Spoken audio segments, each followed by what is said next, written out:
Hello, guys, and welcome back to the D's Don't Get Degrees podcast. Hey, y'all. My name is Dominic. My name is Jessica. And we're back for episode 17. 17? And also the finale, part 4 of the Spoopy Spectacular show.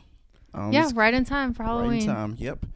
We're going to, by the time you have this uploaded, Halloween will be just a couple days away. So it'll be nice. You get to listen to it right before you go out, trick or treat, or do whatever hooligans do on Halloween. I gotta work, so I don't think I'll be doing anything on that exact day. But we'll see. Yeah. If we're a little, I'll speak for myself. If I'm a little low energy, it's just because, we're doing this after work, like post a work day, and I don't know why work just fucking drains me, dude. It's not even hard. It's not even a long shift, but I'm gonna steal your excuse and use it for myself too. Also, back at the rec now, and I hadn't actually worked for like several hours on my feet in like over a month. Yeah. So same. this past week has been a little something. Like every day after work, I'm just like I feel like the oldest person at work. I really need new shoes. I need new shoes for everything. Like I need new shoes for work, and I need new shoes for like running because the ones I have are just trash now. I didn't realize how bad I needed new shoes until I had to work on my feet again. I'm like, oh no. Yeah, but there's no money. Much. I went to the store. Shoes are like expensive. Yeah. Yeah. Stupid. Yeah. It's how? Ridiculous. Why? You just whatever. I can't get into that. Like the cheapest pair I could find were like $50 for some running shoes. Yeah. And I was like, $50, fam? Just for something I'm gonna run in. But I just think, for something. Yeah, exactly. They're gonna be done in a few months. I think one of the things right now is that a lot of the shoes, or a lot of the like running shoes and stuff, are being made to like look more aesthetically pleasing. I know. I hate that. It fits into the rest of like athletic wear, like athleisure. Like oh, you can work out in these, but you also can look really cute in it. And because they can tell you how cute you look in them, then they can charge more for them too. They're not just That's true. Ugly old like. I just want like shoes. some ugly ass running shoes that are like thick, Yeah. Like, maybe wear those to work also, and like you've got like 3 inches before your actual foot is on the ground. Well, that'd maybe be perfect. you could. That'd be ideal. Maybe you could put some like insoles. No, insoles never work. They really? suck. They slide around. They're terrible. I don't know. I mean, I've had them before. And insoles are like a decent pair of insoles are like $20. Yeah. Added onto the price of the shitty shoes to be no. Someone's got to come out with like a nice shoe line that's also cheap but nice, as in they feel nice. I don't care about how they look because I'm wearing them to work and running. I think that's where you differ from a lot. I'm sure there are other people too, but that's where like I think that's why they can get away with doing it, because if you ask somebody, hey, would you rather have like a pair of crappy shoes to run in or a pair of shoes you can run in but they also look kind of nice, kind of cute, most people take the cute ones too, and that's why they can get away with like jacking up the price. I get what you mean though. I wouldn't mind just a pair of whatever beat up shoes to wear to work and to run in, but it's not a big deal. I'll find some sooner or later. It does hurt though, like you feel it. Oh, for sure. It's painful. Like I said, I wasn't used to it. I've like felt my knees hurting. It's like legit. I didn't even realize a pair of shoes I just had that I had been working in this, over the last like several weeks or month or whatever, or a couple of months actually. I realized recently when I'm back at like my retail job, I'm like, oh, the sole is gone on these. Like I never really just like noticed because I never did anything in them. My last job I was just sitting down all day, so it's whatever. But standing up in them, I'm like, oh, these are really bad. These are. So I had to literally just toss those to the side and pull out like some other old pair that I haven't worn in I don't know how long, but they still fit. Well, that was enough complaining for enough. We've reached our complaining quota. Yeah, we'll stop. We'll stop with the shoes. I'll find the money eventually. It's whatever. What did we do this past weekend? Do you want to let people know? This past weekend, it was really exciting. We threw a Halloween murder mystery party. It was a lot of fun. We invited about, I don't know. Well, I invited a lot more, but about like around 15 or so of our good friends came over to Jessica's house. Her house is a little better than mine, a little bigger, but they came over to Jessica's house, and we put together a murder mystery game. So essentially, we thought it'd be easier if we the ones who die, but typically someone at the party dies and everybody else has to figure out who committed the murder. We hid little clues in random places for them to find. We had them have little, like, we had certain like storytelling characters that kept the story going. For example, we had a okay, so I want to cut you off because you're skipping a bunch of stuff. So like, well, I was just doing like a general overview, you know, just we were gonna get into the characters. Okay, slow down. Okay, so we decided like well over a month ago, probably like a month and a half ago, that we thought it'd be interesting this year to have a murder mystery party. Yeah. Which if anyone listening isn't familiar with, it's just a party where you play a little bit of a game set up by whoever is throwing the party typically.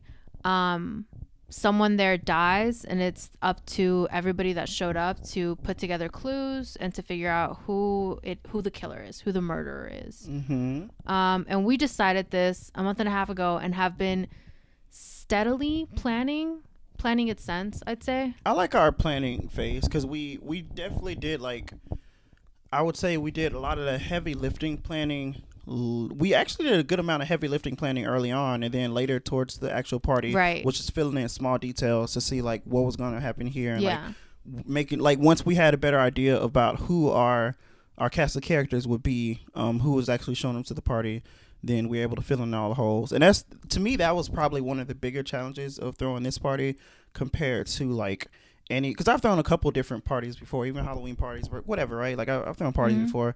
One of the biggest challenges to me about this one was because we wrote an actual story, like events happened, people died, there was drama between the characters. It was like a little mini play, if anything, right? In order to fulfill that, you need a certain amount of people, you know, to like, you have to guarantee, like any other party I have, I'll just invite whoever I feel like it, whoever shows up they do, whoever doesn't. But like, this is the first one I was a little like nervous, worried, like, oh, I hope enough people show up, and because if they don't, then, you know, we're down like a crucial character, you know. So it was, that was something I'm not used to dealing with as far as planning for a party. It was interesting. We had to start with picking a theme, which to me was really fun because initially we had a lot of ideas. We had a lot of different ways we could have gone with it. And definitely, like, if you were to like search it, like Google it, there's a lot of ideas out there for like inspiration. I was a big fan of like a 1920s themed party. Right. But it's so typical for like murder mystery parties. Still would have been great. I like the 20s one, but to me it was, I feel like we had, the reason that we chose the theme we did, which ended up being like centered around like a school dance, was because it was pretty easy to come up with like a decent list of like varied characters from a school. Like, to me, I don't know, maybe you could have, but for the 20s, to me, I was like, I don't know how many different like characters we could have off it. You probably would have been able to come up with a lot more. Yeah. But for me, I was like, well, initially like you wanted a Western would have been, and that would have been cool because we could have had the sheriff, we could have had like the person that works like the bar saloon, we could have had like the sheriff's wife, we could have had like the I don't know, like the rogue renegade cowboy or whatever. Like, there, you know, you got a lot of different like options and stuff with Westerns. But originally we were thinking also that we would try and have people dress up in a theme, and that would have been fun to do Western. But also I like the idea because it's Halloween. I just like the idea of like just letting people dress however they want, and then we still ended up assigning characters, and we just had name tags, and that's the way that worked. And it was a little confusing for people at first, but you know, eventually, like, it came around, it made sense. And I liked seeing like the different types of actual regular costumes we had at the party, you know, like, it was fun. Yeah, it made sense because we were throwing it like as a Halloween party. I feel like you can get away with asking people to dress with theme if it wasn't Halloween. Like, if you were just having a normal party and decided to make it a murder mystery party, you could ask people to show up dressed up in theme. But yeah, we ended up, well, initially it was going to be like a prom themed. Right. Because we figured it'd be easy for people to dress up in that theme, just like throw on a nice dress and like some slacks and a button-up shirt or whatever. But yeah, we ended up changing it to just a Halloween themed school dance. Halloween homecoming.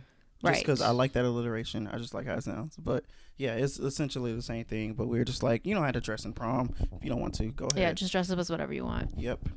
The storyline, I don't know how that came together.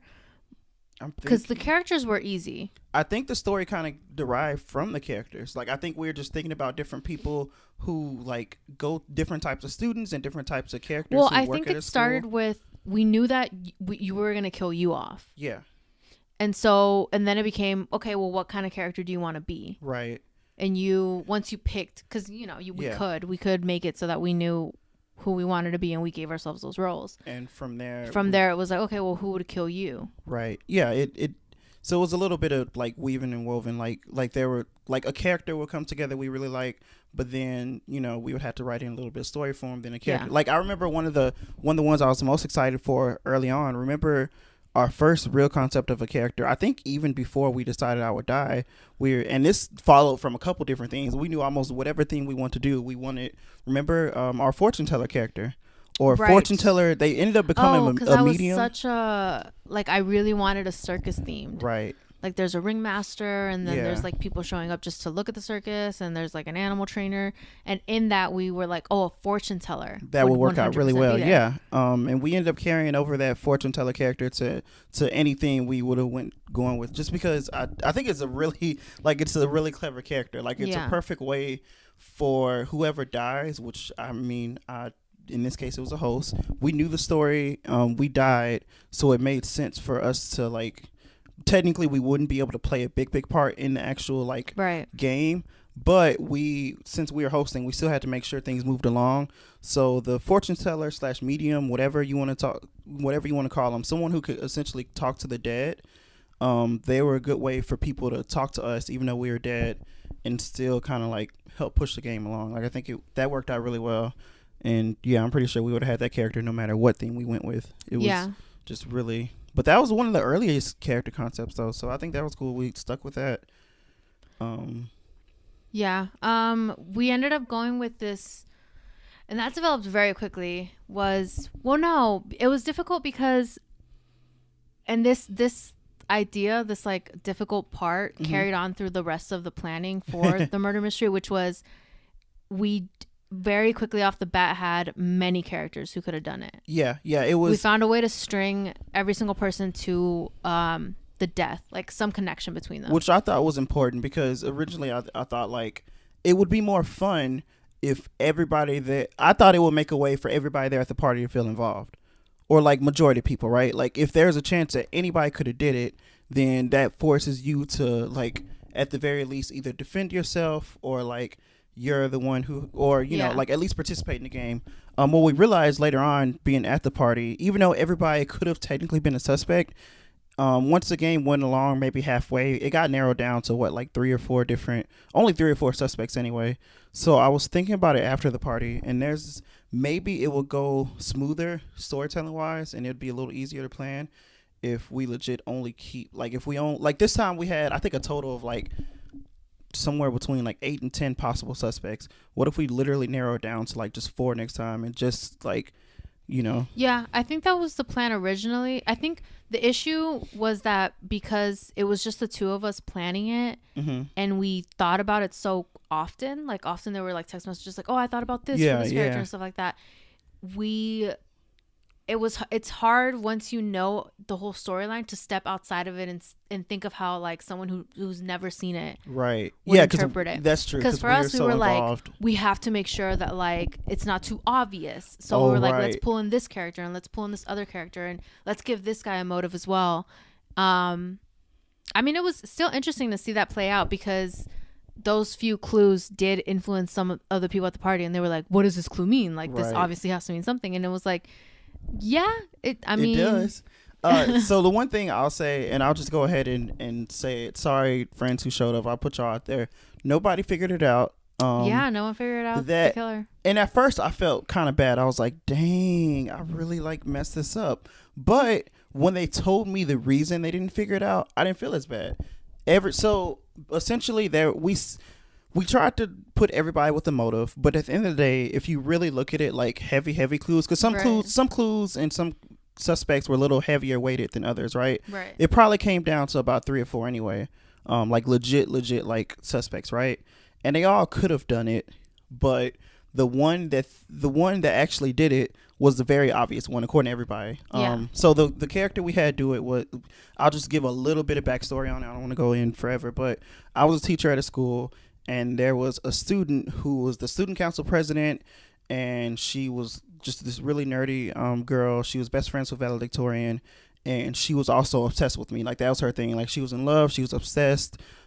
She would, like, I wrote it in one of the emails that she spent like all her extra time. Well, I wrote in one of the clues, I should say, that she spent all her extra time trying to like find out what I'm doing, or like spend time with me after class, or like just an obsessed student. Very clearly, obviously obsessed. There also was like affairs involved with me and my wife, and she knew about that. Right. And the other character that died also had like a specific conversation. Was me, guidance counselor.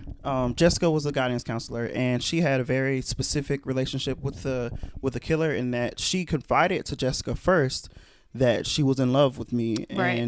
And Jessica kind of shot her down, was like, no, like, that's not cool, dude, like, what do you know, what's up?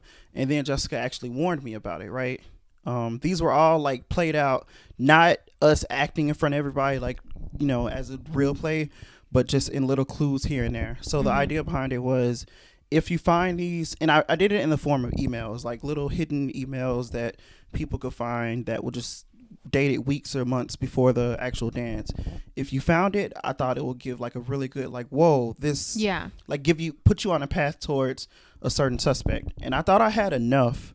I was actually worried at first that I might have put too many towards the actual killer, but, and I guess I did, because back to what everybody was saying, why they didn't figure it out, they said that it was too obvious. Yeah. It would have been too obvious for her to have been the killer. That's why they suspected other people. They were like, there's no way they will make it the obvious one, which is strange, because that was like the opposite of what you were thinking going in. Yeah. You. My issue was going in was that I thought we had too many clues that made other people a suspect, and not enough clues. For her.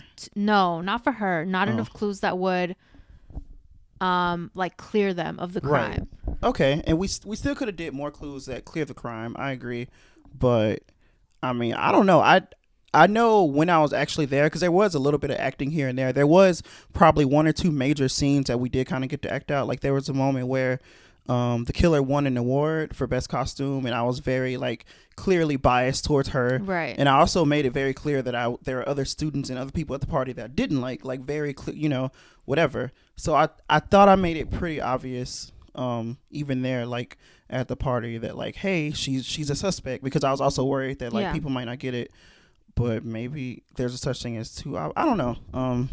It was just weird. That threw me off completely when they were like, no, it's too obvious, dude. Like, we wouldn't have guessed that. But I'm like, if it's there in front of your, because I think, the issue was like, if basically, depending on what clues you had found throughout the night, it was easy to follow one person and like connect everything to them. So it was easy to pin everything on the coach, or easy to pin everything on the wife, or another student, or anything like that. I was kind of okay with, just because of the rules of our game. Like, I knew that not everybody will find every clue. I knew there would be certain clues that some people find that lead you to probably down the path of the actual killer, but others are almost like decoys. Yeah, which is cool. I think. But that's what I was gonna say, is that once you followed that path, there was nothing that would, like, there were very few things that would hint at you that you were on the wrong path. So some people found themselves down that path, and then were like, I think this is it. You know what I'm saying? Right. I know what you mean. We definitely could add more, but I thought there was a decent amount, though, because like I said, that was one of the few things, in person actual clues that I was trying to give, like a legit vibe. Before I died, I made it, and even after I died, questions, I tried to make it very clear that, like, hey, you know, there was a whole thing going on, like, she's a possible suspect. And I also, because of the rules of the game, wherein you can, we made it where it's not just an individual effort. If you wanted to, you can group up with people, and people did. That shocked me. Almost the entire party, with the exception of maybe like one person. I think there were like three different groups. Right, there are 3 different groups, But at one point they all did come together though, which was surprising. But everybody kind of came together, shared their different clues and stuff. And so I was like, okay, when everybody comes together, then they'll be able to see like some characters got sent down this path, but others got sent down this one. They'll be able to compare them and then decide for themselves which one. Which I think they did, because the people because everybody had said, oh, it's too obvious. Like, they saw that it could be her. Mm-hmm. That wasn't the issue. I think the issue was they were like, nah, it's like, I don't know. It was like backwards thinking. They were like, we had somebody who straight up who told me, he's like, bro, have you ever seen a murder mystery party? You never make the most obvious one. And I was like, but why not? Like, like, why not? I don't know. I think it's just because we knew it all along. Like, we didn't have, you know what I'm saying? Like, we knew that she was going to be the killer. So it was like we wanted people to not think that it was her. Right. But that's because we had planned it from the start. Mm-hmm. So as someone else looking in, they wouldn't, like, all the clues that we had and that we assumed people would put together weren't as easy for other people to put together. Right. Right. So like for example, there was one point where, because the coach got a lot of votes. Yeah. The coach at the party got a lot of votes for having been the killer. Yeah. And the only thing that cleared him was an email sent out where he kind of backtracks and apologizes to the person who eventually gets murdered at the party. Right. The problem was when I went around asking people like, oh, what's your theory? Trying to like gauge how people were handling the clues, was that everybody was like, oh, it's obvious that this is just an email as like trying to clear himself ahead of time.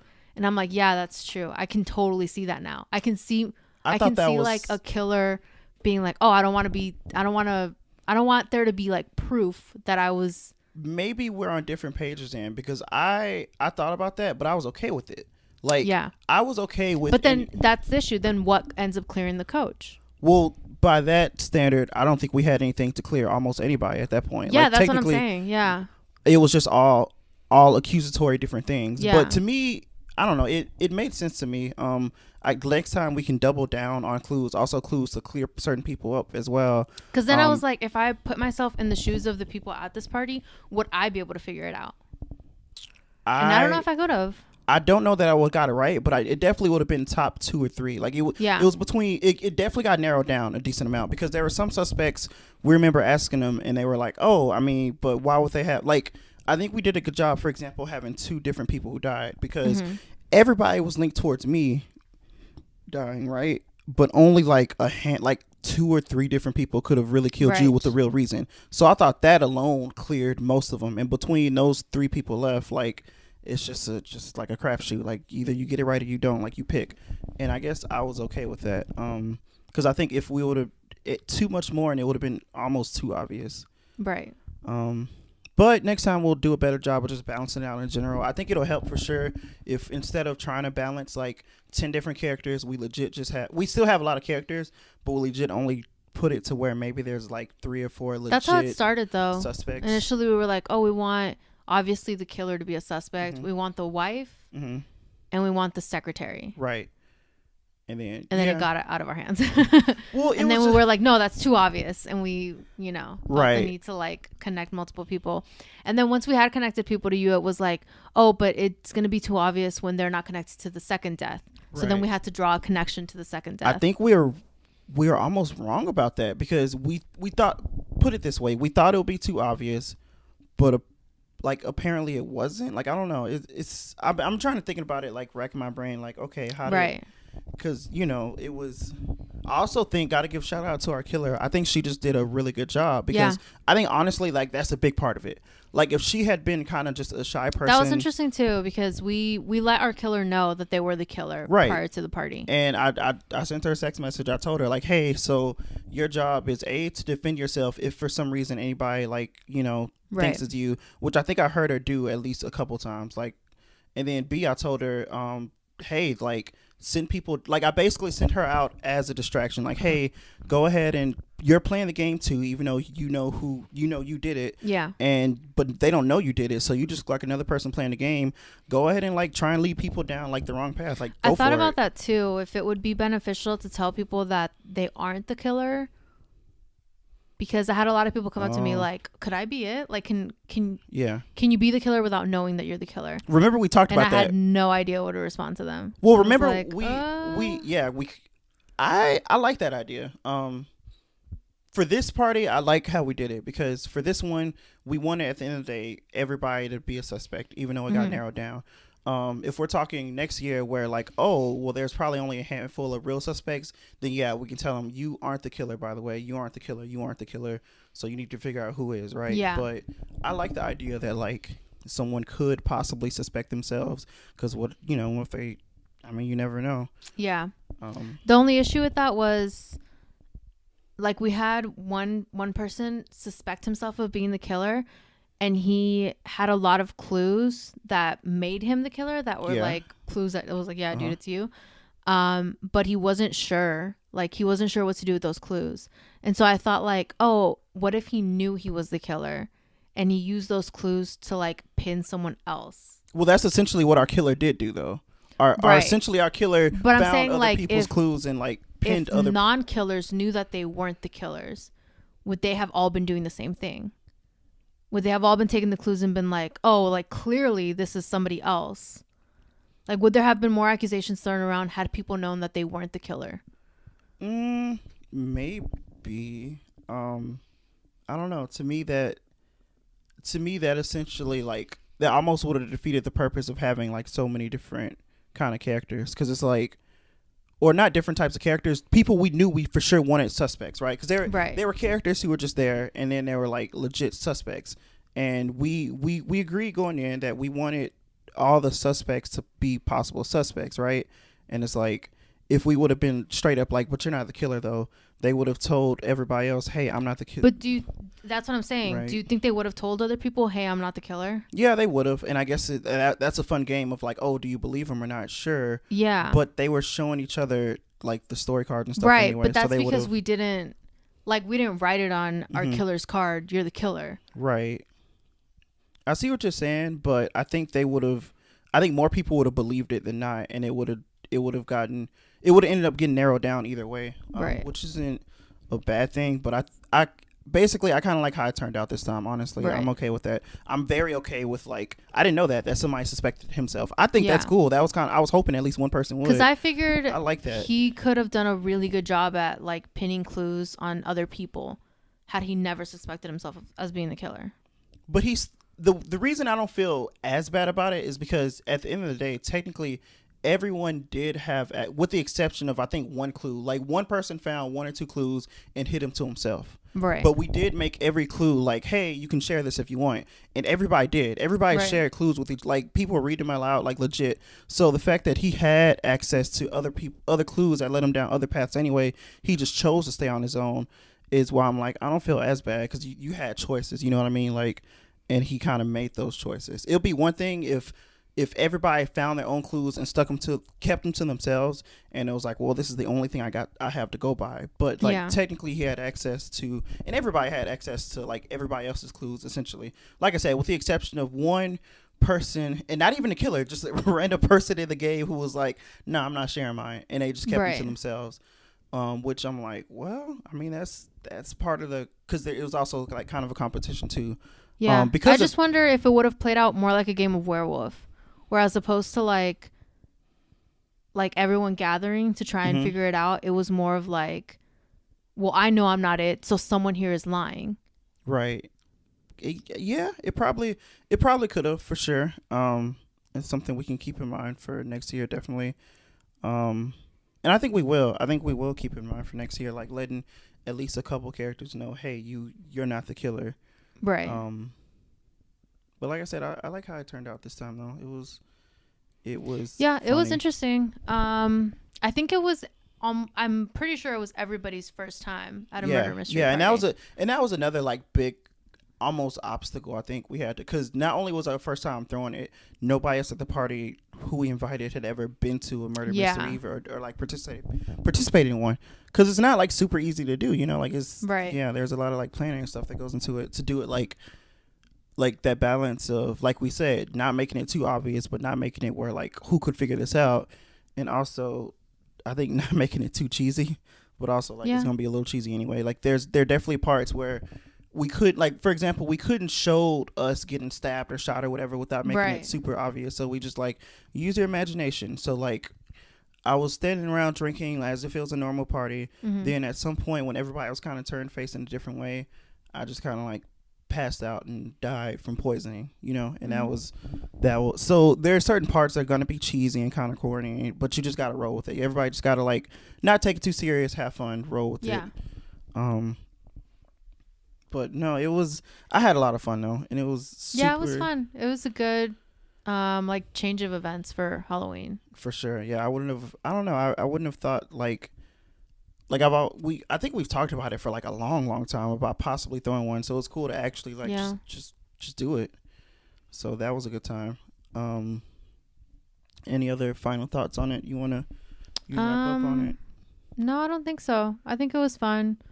It was a good experiment. I think we mentioned going wine tasting on the podcast before, and that was kind of like the start of the murder mystery thing for me, because we went wine tasting a few months ago, and at the wine tasting place there was a flyer for a murder mystery party. And I remember being like, oh my god, that could be fun. Like from Lizzie McGuire. Right.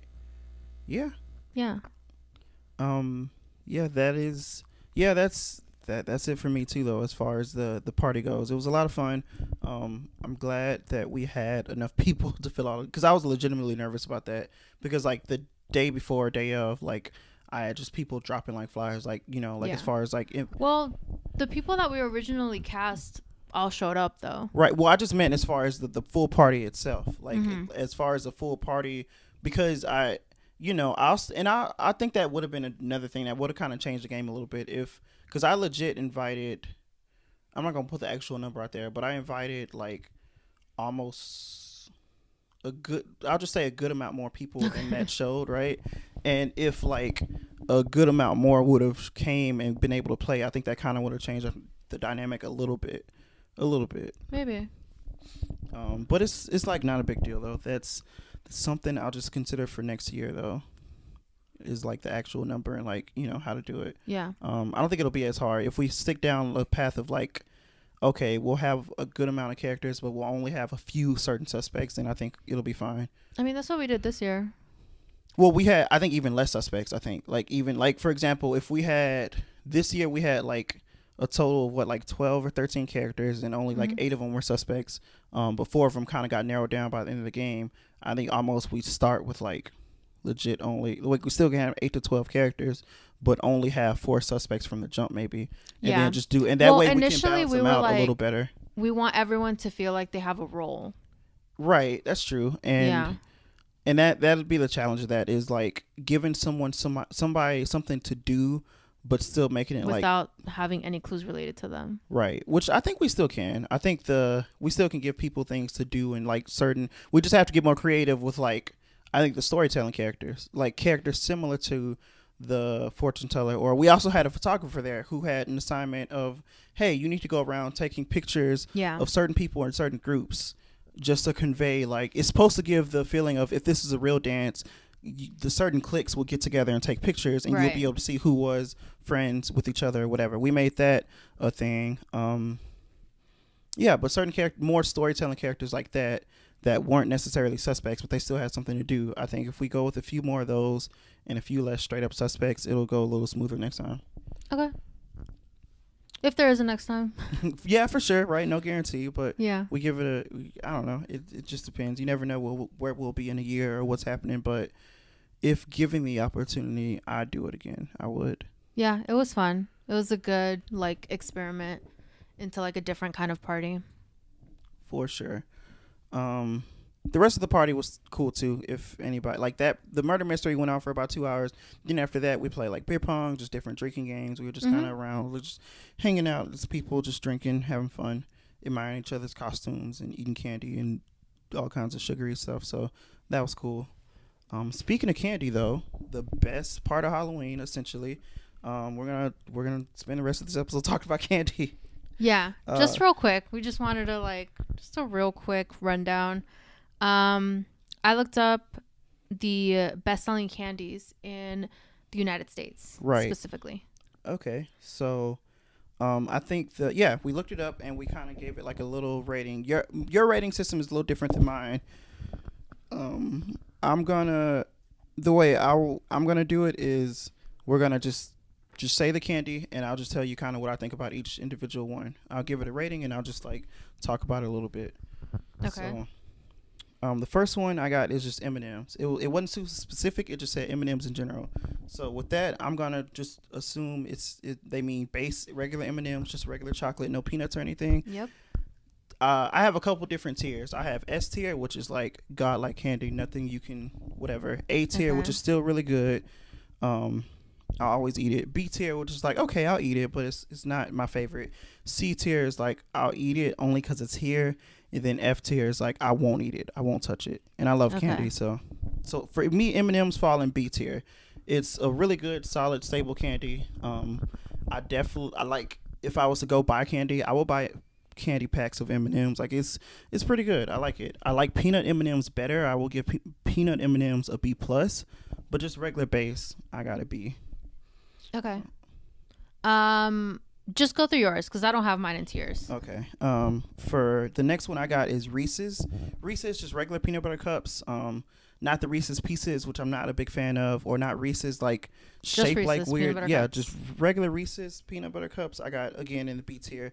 I'll eat it. The weird thing about this one is when I was a kid, I loved it. It was like my favorite candy, or it's like a good definitely combo. top 2. Peanut butter and chocolate. Yeah, it's amazing. But as I gotten older, I don't know, something about the peanut butter is like a little off-putting. Yeah, I don't know. I'm just not big on peanut butter no more. Next one I got is Hershey's. Just Hershey bar. Just regular Hershey's, no nuts, peanuts, nothing like that. Hershey's regular milk chocolate, again a B because it's all right. Like it tastes great. It's very rich, but it's also just kind of plain boring. Nothing to it. Literally nothing to it. Snickers, I got that in the S tier of S tiers. Like if I had to pick just one type of chocolate and live with that for the rest of my life, regardless, it's Snickers. I love it. I don't know what about it is, but something about Snickers just does it for me. A lot of Super Bowl ads.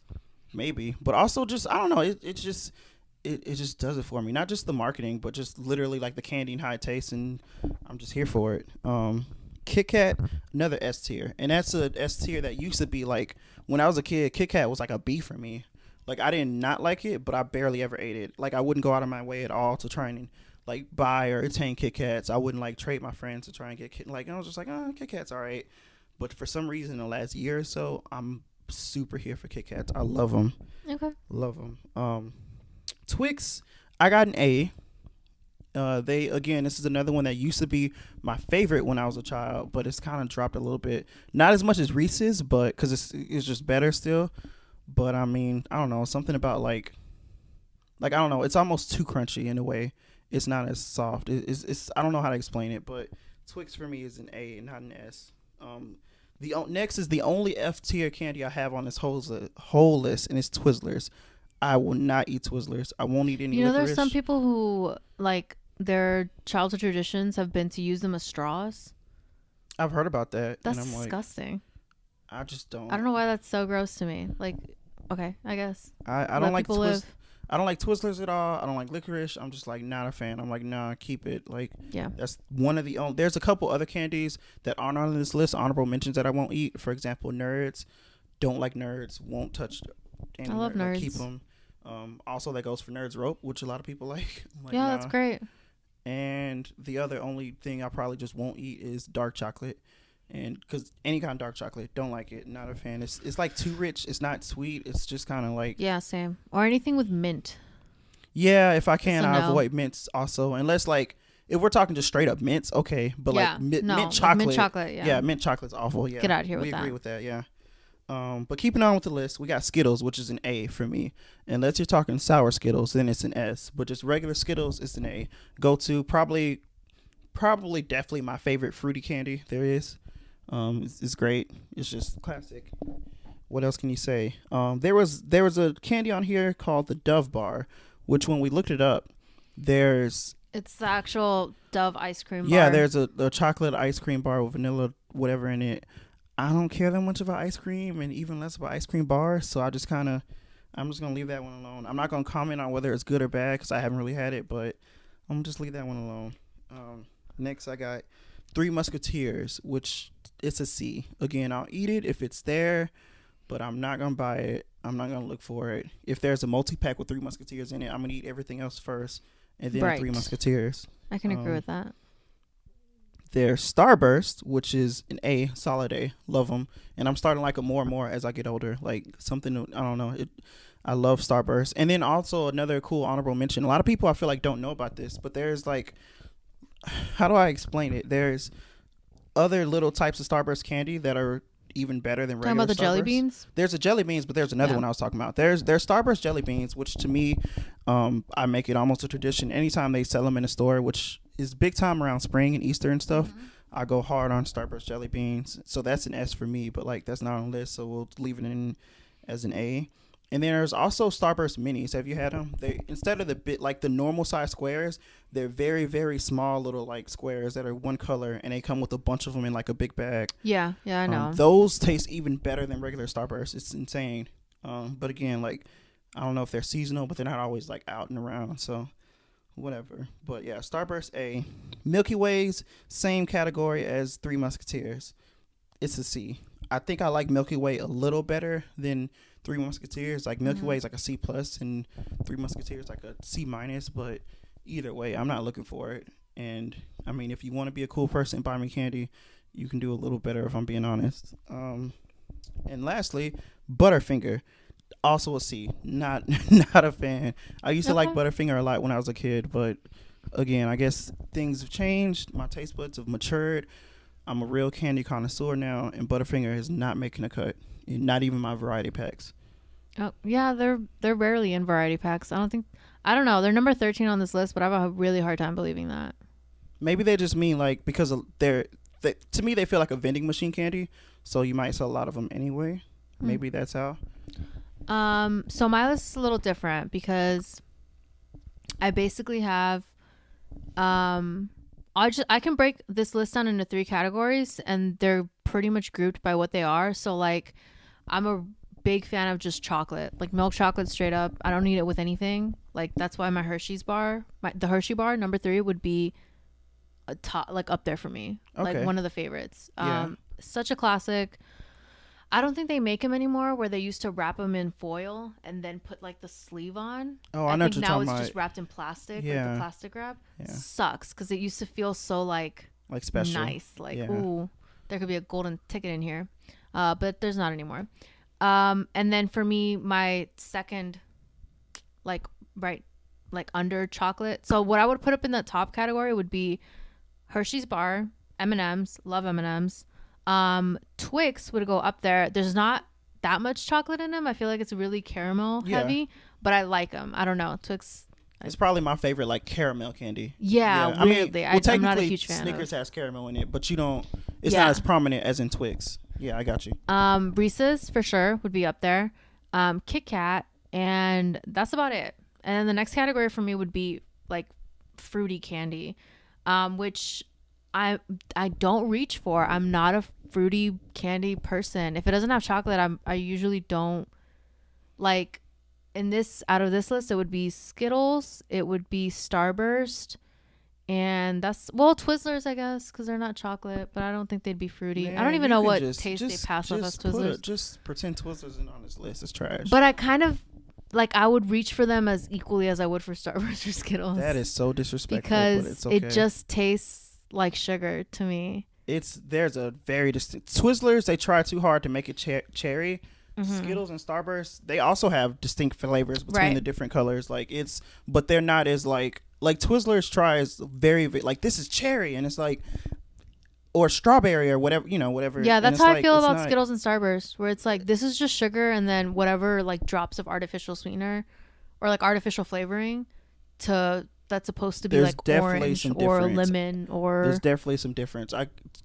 No, not Twix. Sorry, Skittles. I'll give it to you. Not as much. That's very similar. Yeah. I'll give you that. But I guarantee, if you take a pink Starburst and like a red one, you'll taste a difference. That's what I'm saying. But it doesn't taste good to me. It just tastes like the red one is just sugar, and then the artificial taste. You think the artificial taste is still different though? Like you don't like the artificial taste, or you just don't like all the sugar? I just don't. Together they just don't make, like, it's like, oh, okay, like I'm eating something that's supposed to taste like lemon. I love it. And that's not exciting for me. So they're like, whatever. I'll eat them if they're there. If I feel like eating sugar, I'll eat them. But they're not, I don't buy them, and they're not a candy I reach for. And then my third would be just candy that I straight up don't like. And there are a few chocolate ones that fall into this, like Three Musketeers and Milky Way and Butterfinger. Out of the three Musketeers being the worst. What is it about? We both had those same three that are just like bottom tier, whatever. What is it about those that we don't? It has to be the whatever's inside them. Well, okay, right? In Milky Way, it's straight up caramel. Caramel and chocolate, yeah. Right. But what makes Milky Way trash where Twix is like, oh, like high up? Because Twix has that little like the nougat or no, they have like a little cracker in there, like a little the crunch, whatever. Yeah, it's supposed to be. And it makes it so that it's not just fucking caramel in your mouth. Yeah, that makes sense because Snickers offsets that with like the peanuts in it. Yeah. And Twix does Snickers it with that cracker. Is a weird one for me. It kind of falls in between my top category and the third, where it's like sometimes I fuck with it, and then sometimes it's a little too much. The only way I don't really like peanuts. I don't love peanuts, but I love peanuts in candy. Like like other like little anything. Really, if you give me chocolate with some kind of like peanut or cruncher in it, I'm here for it. Like they went on a list, but Crunch is great. But see, Crunch isn't a peanut. It's not. I said like peanuts or any kind of crunch. Right, in it. and for me, it's like if it's a peanut or any type of nut, like almond joy or whatever. Yeah. No, I don't want it. Okay. That's why I really like Kit Kat, because it gives you that like crunchiness without it being actually nuts. Yeah. Fair enough. Because nuts have a pretty like strong taste. Yeah. Yeah. When you throw them into a candy bar, it's pretty overpowering. I don't know, because then Three Musketeers is what, nougat? I think there's a little bit in it. No, that's like all it is. What is Three Musketeers? It's just nougat covered in chocolate, no? There's nothing else in there. There's no cookie or like cracker in there. Is nougat that like weird fluffy like? Yeah. It's not caramel, but it's like There's a big difference between caramel and nougat. No, I know, but it's like nougat is like the fluffy one. Yeah, the one that's like. I don't know. I don't like it, and I'm trying to think of something else to compare Three Musketeers to, but it's not. What other candy bar has nougat? I don't know.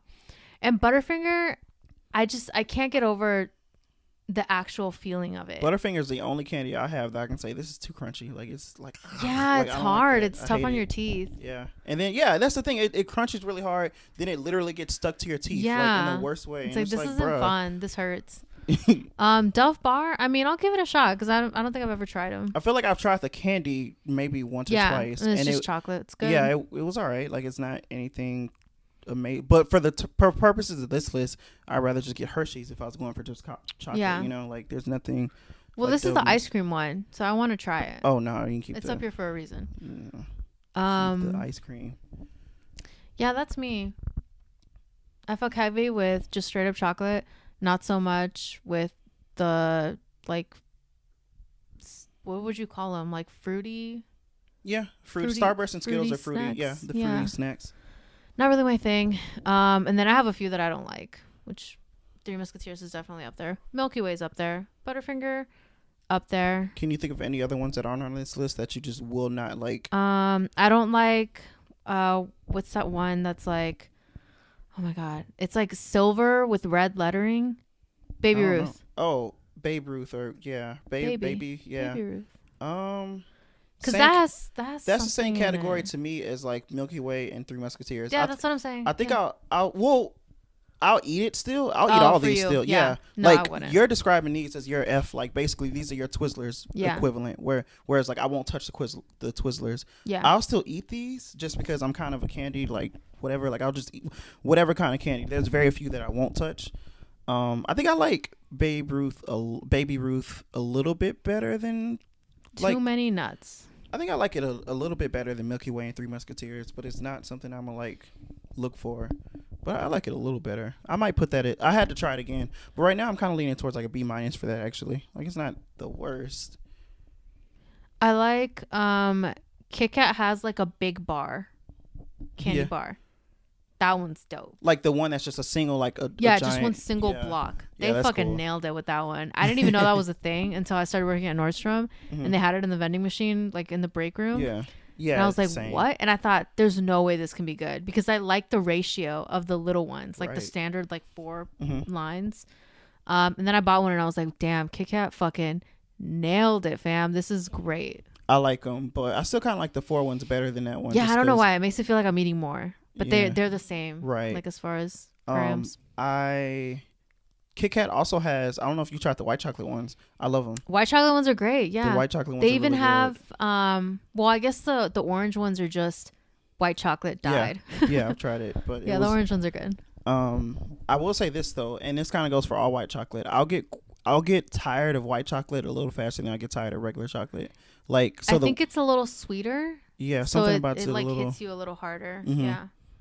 Ooh, I love chocolate covered pretzels. Yeah, that's so underrated. Like a weird spot for me. Like, I think it's because there's not like a brand that claims them. You know what I mean? Like when you think of a chocolate bar, you think of Hershey's. Like no other fucking bar. Like, okay, Godiva if you're like fancy or whatever, if you're feeling it. But like you think of Hershey's. Whereas with chocolate covered pretzels, there's no equivalent. It's not like there's a brand out there that like does them the best.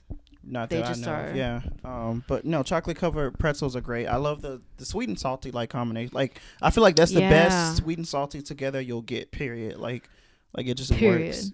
I mean, to me, that it just works, you know? I like all of the, like, they come in a bunch of different flavors and a bunch of different shapes, and they all taste the same to me. The trolley. I don't know what that is. The gummy worms. The sour ones. Yeah. They come in really like good. Octopuses. There's like sloths now. I get the berry ones. I like those. And movie theater candy, I like the crunch bites. The crunch bites are really, really cool. Those are good. Those are really good. Movie theater candy, I'm all about Sour Patch Kids. Sour Patch Kids they're good. Amazing. Sour Patch Kids are good. And like I kind of discovered it when I got a little older. The Sour Patch watermelon. So it's weird. They're not even kids anymore. It's just like little. They're all watermelon flavored. I know what you're talking about. Yeah. Those are good too. Yeah. That's probably like the only. That is movie theater food. I feel like I only eat them in theaters. I eat them a lot less now than I used to. I used to just buy bags of Sour Patch Kids, and I had like no shame about it. But I went through a phase though where like that was my favorite candy, and now I'm just like, it's good, but it definitely like. I feel the sugar in those more than I do anything else. Like you eat enough. I eat enough Sour Patch Kids, and I'm like, this was a mistake. Like this hurts, you know. Oh my god, like super high up there. Since I was a kid, my dad used to buy me these in secret because I used like as much as I love chocolate now, it used to be worse when I was younger.